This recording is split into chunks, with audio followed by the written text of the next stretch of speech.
And last week, Nigerians, including telecom companies, banks, media outlets, and other entities were affected by an internet outage due to damage to international undersea cables that supply them with connectivity. And as I said last time, transactions definitely will be impacted. Look at the countries affected and the level of impact right there. I will see Ivory Coast, severe. That's the impact right there on their internet facilities right there. Ghana, it's high. Cameroon, medium. But we see Nigeria and South Africa having a low impact when it comes to connectivity right now, even though on Thursday it was really hard getting connection. Even right here on the show, some of my virtual guests, they couldn't join to actually join in for Business Incorporated. That was on Thursday. So it was, and bank apps, we've seen customers complain about, most of the banking apps quite not working as they should. And how can businesses shield against this kind of disruptions, going forward? Let's talk to Oluwole Abegunde, telecoms and IT specialist at Market Intelligence Company. That's IDC, International Data Corporation. Great to have you on the show. I'm sure you also felt the impact on Thursday. Absolutely. And right now, I'm still hearing some, complaints at this time. It was quite a mess, on Thursday. We could see people on social media, blaming some internet service providers. And at the end of the day, it wasn't really their fault, at this time. But what's the situation right now? Thank you for having me on the show. Yeah. So it's a big problem on the continent right now because 4 of the key cables that help take traffic off the continent to Europe and America had problems at Ivory Coast and Senegal area. So it's causing disruption across the continent. And the problem is that a lot of these ISPs rely on those cables to, take traffic to and fro.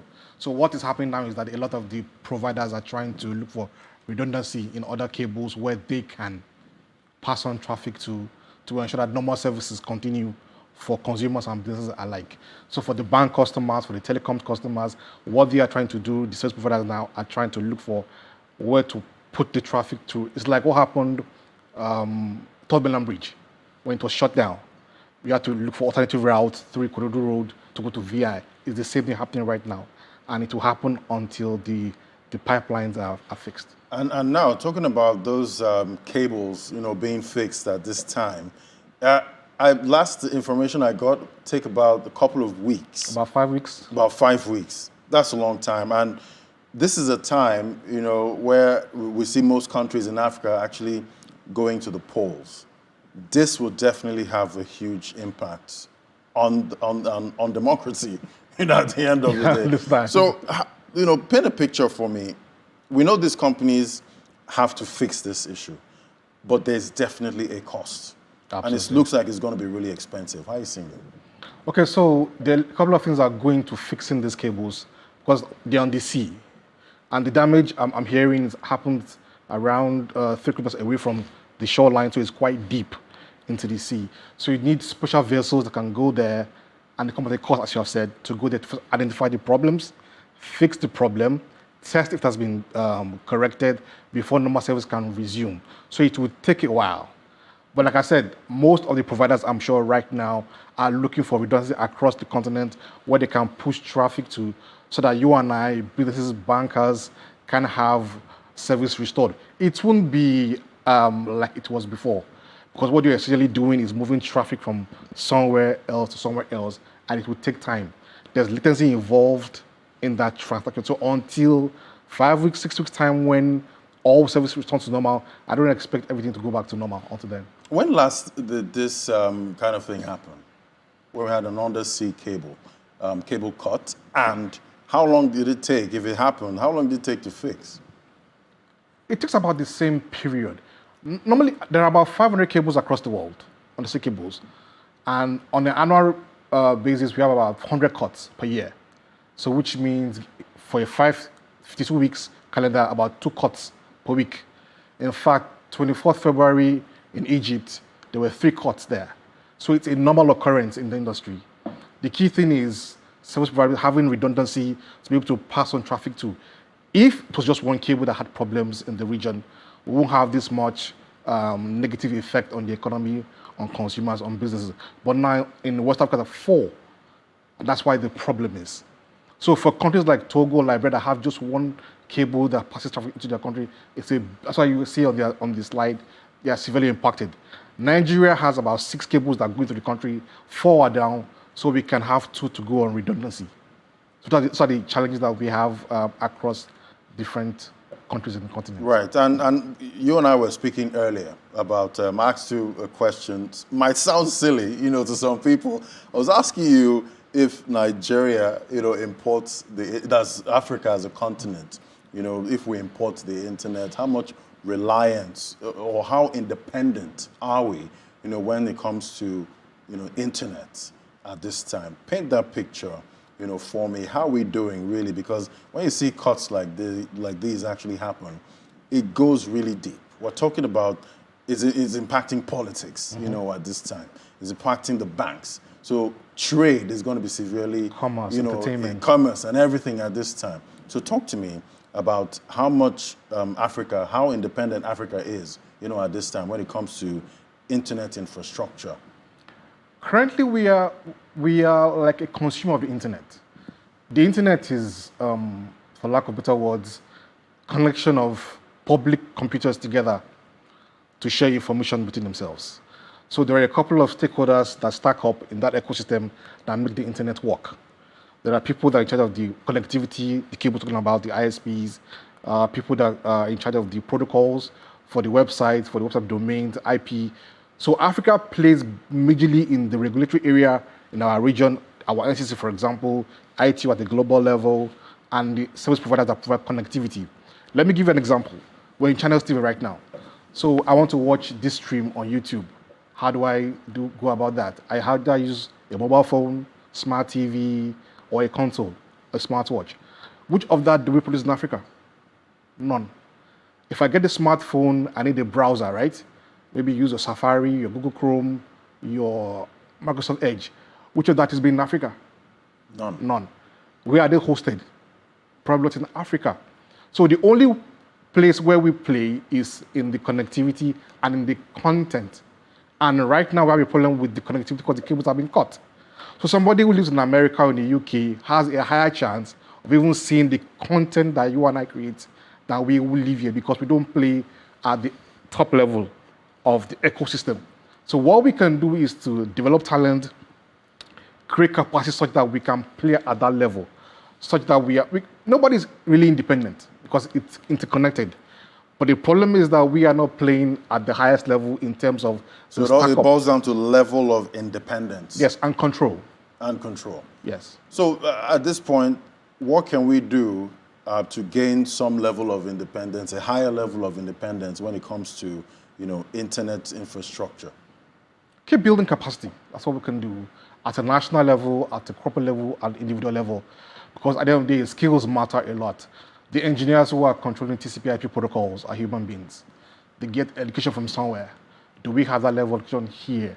The company dictating these protocols, where are they based? That kind of thing. So we have to play at that level, not just consuming and taking content from across the world.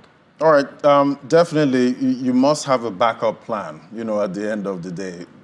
Looking at it from a business, perspective, definitely businesses were impacted. Some couldn't get payments, when the issue was really high. That was on Thursday. Even till now, we're still seeing, the apps are not working as they should. So how can a business hedge against this kind of risk, in the future? And talking about the banks, the companies, how can they also hedge? And the internet service providers? So the best they can do is work, because again, we're limited. The best they can do is work with service providers that have redundancies across multiple cables, across multiple geographies. For example, you have a provider who has just one cable, it might not be the best to work with. You look for a provider that has cable that routes through maybe West Africa to Europe, East Africa to Europe, South Africa to Europe. So if there's a challenge, one of the links, they can reroute. Another solution might be to go through satellite. But satellites might not be the best again because of the volume of, we're talking about bank transactions now. a lot happen just on one bank. So imagine the volume of all of the banks. And the satellites don't have the kind of capacity that the fiber cables have. More importantly, they have the latency. The fiber cables are almost 8 times faster than the satellite providers that we have. So those are the things that you have to consider. But worst case scenario, you look for providers that have multiple redundancies, whether fiber cable or satellite. And that kind of information is easily accessible? Yeah, of course.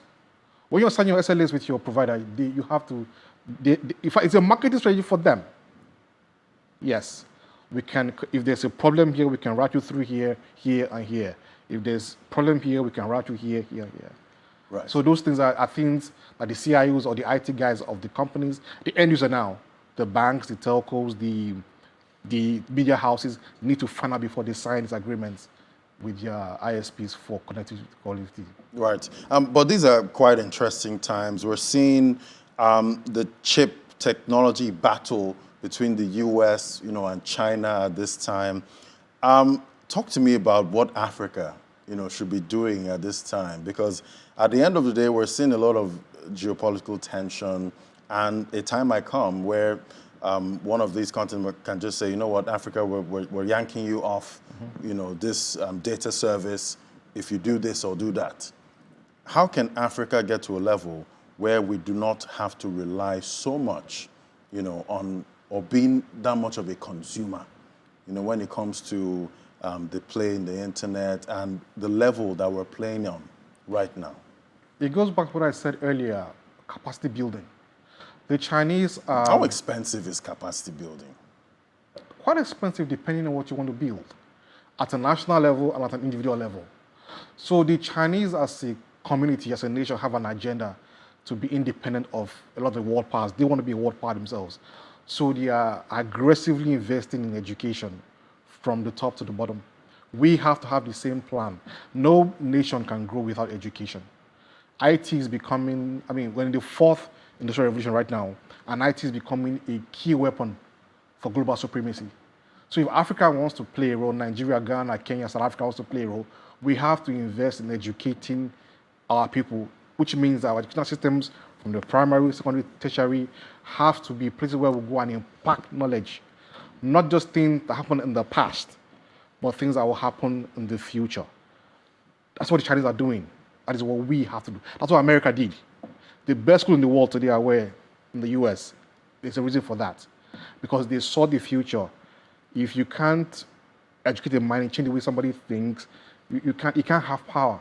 So if Africa needs to be at that same level, we have to start thinking, we can't just be consuming. Because when you see when you check out the CEOs of the top tech companies in the world, they're mostly Indians, at this time. And you ask yourself, what is India doing differently, when it comes to, education? We check how much, what ratio of the budget, goes into education in Nigeria. And it's always been at single digits for a couple of years, at this time. But we're seeing our neighbors, some of our African neighbors, they're in double digit, but maybe not up to the UNESCO benchmark, which is about 24% of your budget. That should go to, education. So at this time, where we are, what do you think, or how serious should the government take this matter if we want to play on that level? Very seriously. Like I said, no nation can take over anything if the citizenry are not educated. And it's not even education in the 4 walls of the school, from the mind. What do we want? What is our goal as Nigerians in the next 20, 30, 50 years? That has to be defined. We have the largest youth population, I think, in the world. I'm not sure. But something very close to that. What are we feeding them with? Are we only creating youths that want to do skits? Right. Do you understand? Yeah. Or people that want to understand IoT, AI, machine learning, and compete at that highest level with the average American or British person. So from that national level, that agenda has to be set. And Nigerian youths are really, really smart. We're smart people. A smart group of I mean, people. check around the They have world. to navigate most of the most technical things. Exactly. So at the federal level, state level, and the local government level, that agenda has to be there to be driven to engage the youths. Not even at that level again, from when we primary school, what are they teaching us, the kids, about the past, about the future? are the decisions we have to make to decide what we want to So be. many decisions to make at this time, and definitely we're tracking to see when these undersea cables are going to be fixed so that we can return to normal. We need normal, normal back at this time. Thank you so much for coming on. Oluwole Abegude, Telecom and IT Analyst at International Data Corporation. Thank you so much for coming Thank you for having me. It's a pleasure. All right, we'll take a break now. When we come back, we head straight to the markets, talking about the local bourse and global markets we track. That's in a moment. Just stay with us.